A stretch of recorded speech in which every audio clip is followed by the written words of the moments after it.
Hello and welcome back to Suspended Animation. I'm your host, Dennis Bithoulkas, and this is another episode of Is It Worth My Time? And this time around, I'm doing the Netflix show, Lock and Key.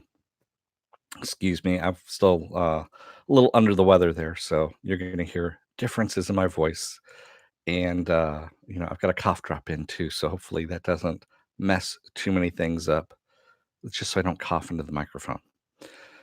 So before I get started, let me take care of some business first. I'd like you to like, share, and subscribe if you can. If you like what you see here, if you're on the fence about joining up, you're going to see this a video pop up here. Basically, what YouTube does takes the algorithms of all the stuff you've been watching and pops a video up here from my vast video library that matches that as much as possible.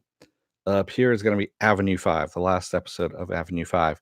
You can also hit the bell down below there, but it's a 50-50 chance of YouTube actually notifying you. Best thing to do is go to suspendedfanimation.com, take a look at the schedule, when I'm going to be on next.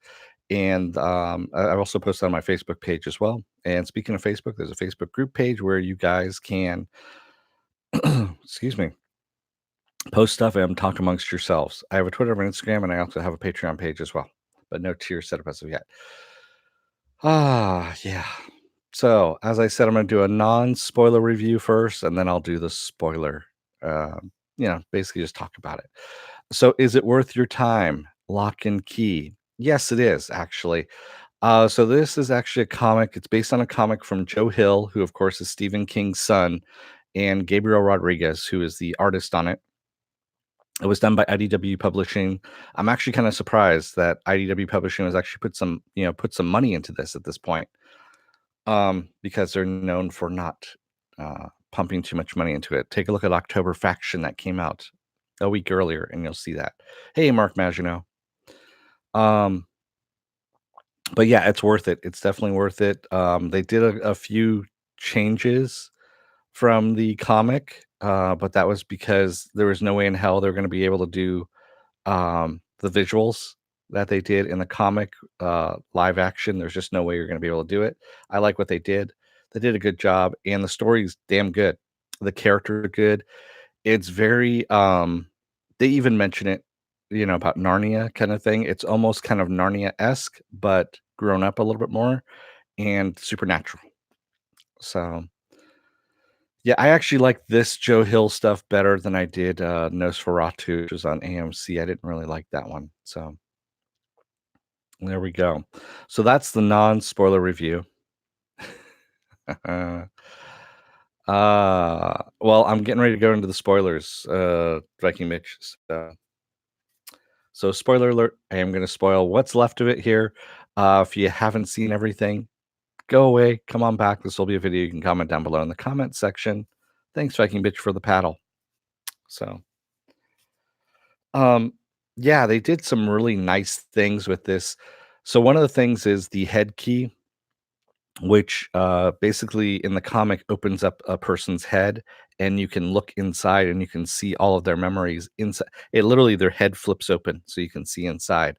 But what they did for the live action series, what I liked was, you have a doorway, or in Bodhi's case, a trunk that opens up and you climb into it. And that's where you get into your memories at that point. And I liked how they were doing it. You're on episode 3. Yeah.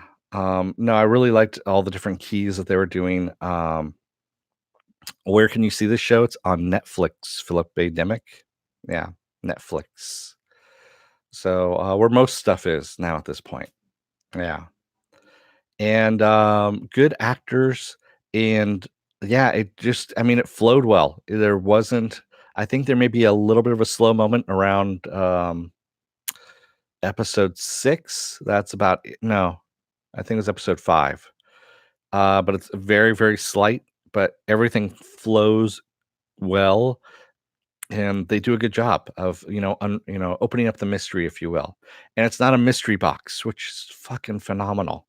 We don't need mystery boxes. We really don't.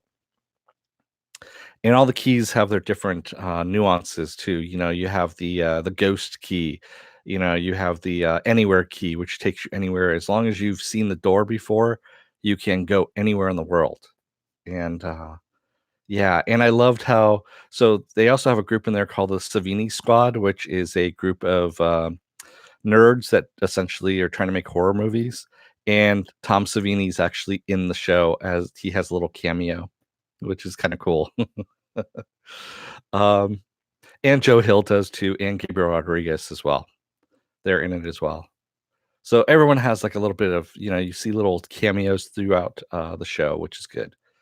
And they didn't have to do it overtly.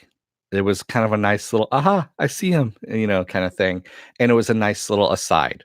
It doesn't take away from the story, and the story's actually like I said, it flows very well, and you can tell they put some time into it and effort into it. Because I mean, this thing's been in development hell for, God, I wanna say, like, 10 years now, something like that. Yeah, because I mean, it came out in 2008 as a comic, and they've been trying to get this thing made into a series for a while now. And they actually had a pilot, I forget where, and then they scrapped it, and then Netflix ended up taking them. So, good stuff. You won't be disappointed. It's a lot of fun. And Did this one surprise me at all? No, I knew what I was going into. I've read the comic before. It was a long time ago when I read the comic, and the only thing that surprised me was that since it was IDW that pays for it, and they were going through some financial problems. I don't know where they're at now. Um, this actually looked like they put some money into it, like they spent some money, whereas October Faction looked like they held back the money a bit and could have supported that one a little bit more.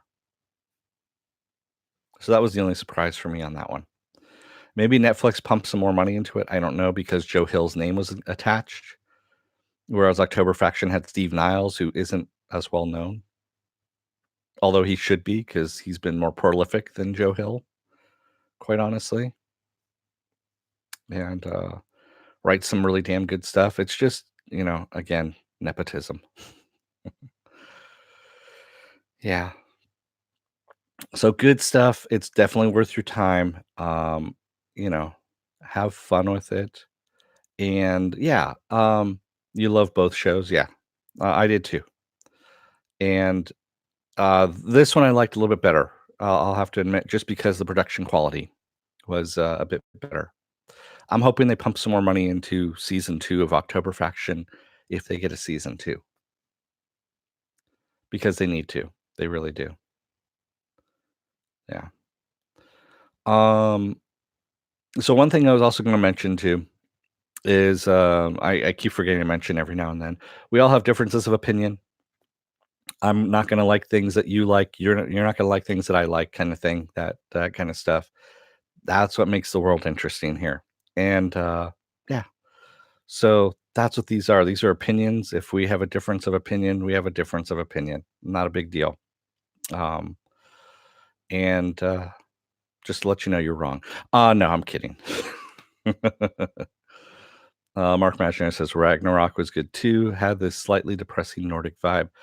I haven't brought myself to watch it yet, Mark. I've seen it and I'm just not being attached to it at the moment. So if you want something really slightly depressing, not slightly depressing, really depressing, Horse Girl, which I'm going to be talking about on Sunday, which is also on Netflix. And yeah, we'll go into that one because it's Alison Brie and it does have genre stuff attached to it. Yeah. So, uh, what else is going on? Tomorrow is going to be Project Blue Book, episode 4. Wednesday and Thursday, I'm off. Friday is Harley Quinn, the penultimate episode of Harley Quinn, the animated Harley Quinn. Saturday is Saturday Morning Blast Off, and Sunday is going to be another Is It Worth My Time? And like I said, it's going to be Horse Girl. So you still can't get your captions to work for Ragnarok. Yeah, I was having a little problem with a few shows too. I don't know what's going on. Yeah, I don't know what's going on with that. So, with that said, Where am I at on time? Oh my god, I'm only 10 minutes in. Yeah. Um, so yeah, I kinda have a little bit of the flu going on. Hopefully you don't catch it through the screen here. Um, so I'm probably gonna end this thing a little bit early and let you guys go. Um, thank you everybody who joined me tonight in the chat. Thank you if you made it this far in the video. And hey, Man of Sand, you just got here. Yeah, sorry. I'm a little bit under the weather. So yeah, I know, Pen. I've been drinking soup, trust me, and uh, water, all that kind of good stuff. Yeah, I stayed home soon, today too, and I got to go to jury duty tomorrow, which is gonna be lots of fun. Yeah. Who knows? Could be coronavirus. Well, the coronavirus is a type of virus. It's called the flu. Um, the virus that everyone keeps talking about, the Wuhan virus, which is N dash 2019 COVID, I believe is what it's called, is what the technical term of it is from the CDC. Yeah. Yep. All right. So thank you, everybody. I will see you tomorrow for Project Blue Book. Until then, don't let the door hit your ass on the way out. Otherwise, the lady in the well might try and get those keys from you, and you really don't want to give them to her because she may not be who she seems to be.